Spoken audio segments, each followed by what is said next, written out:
Welcome back everyone. आज मैं आपको ऐसी शख्सियत के बारे में बताने वाली हूँ जिनकी खोज की वजह से देश का बढ़ गया था मान।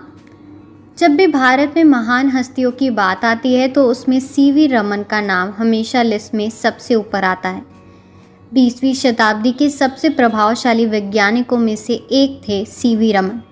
उनकी जिज्ञासा और सीखने की खोज ने उन्हें क्रांतिकारी खोजों की ओर हमेशा प्रोत्साहित किया, जो मॉडर्न विज्ञान में सबसे ऊपर है। विज्ञान के क्षेत्र में उनका योगदान महत्वपूर्ण है। इसके अलावा वह देश के ज़्यादातर रिसर्च इंस्टीट्यूट की स्थापना का हिस्सा भी रहे हैं।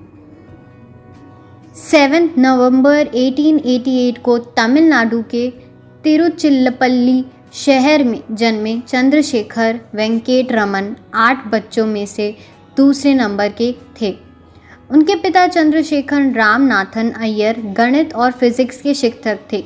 उनकी मां पार्वती अम्मल को उनके पति ने पढ़ना लिखना सिखाया था।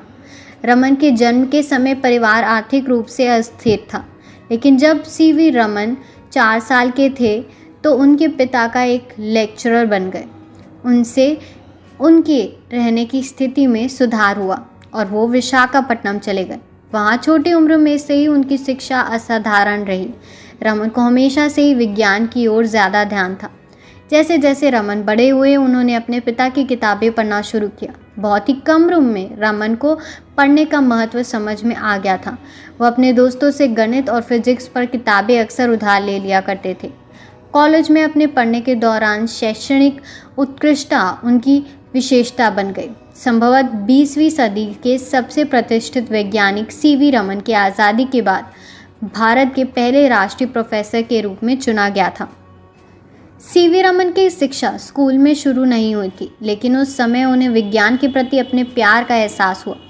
11 साल की उम्र में उन्होंने अपनी 10वीं की पढ़ाई पूरी की और 14 साल की उम्र में रमन ने 1903 में प्रेसिडेंसी कॉलेज में अपनी बैचलर्स डिग्री शुरू की।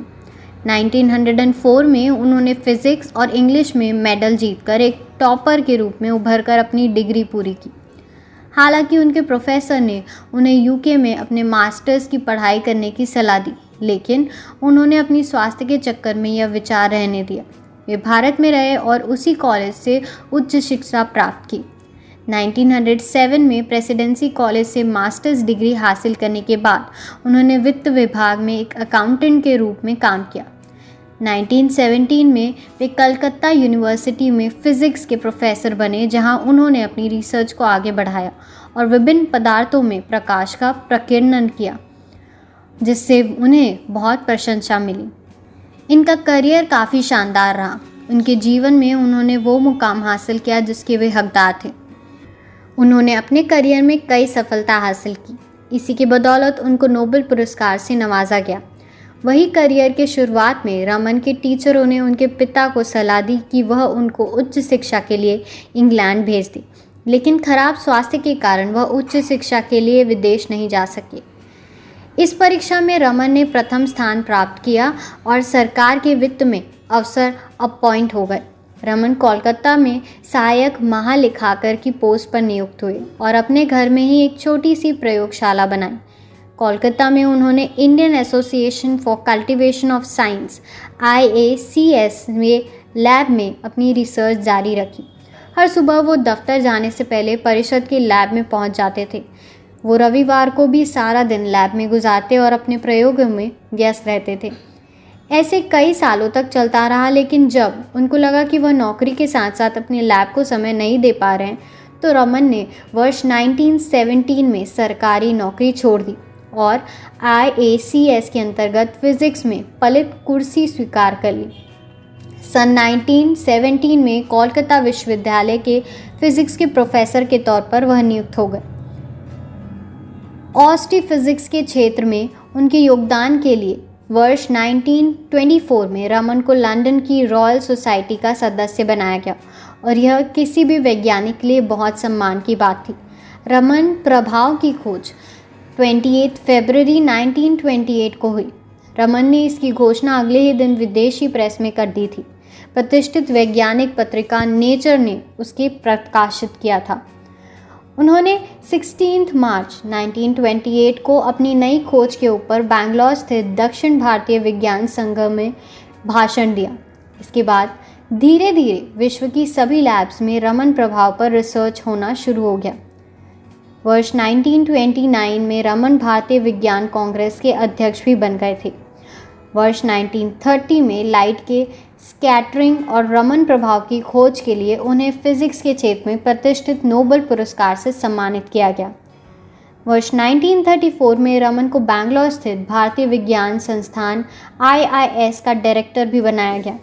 उन्होंने स्टील की स्पेक्ट्रम, प्रकृति, अभी भी गतिशीलता के बेसिक मुद्दे, हीरे की संरचना और गुणों के अनेक रंगीन पदार्थ के ऑप्टिकल चालन पर रिसर्च की।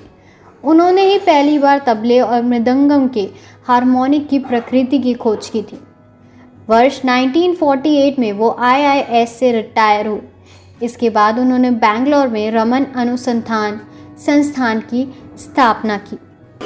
सन 1928 को महान वैज्ञानिक और नोबेल पुरस्कार विजेता सर CV रमन ने अपने मशहूर रमन प्रभाव की खोज की थी।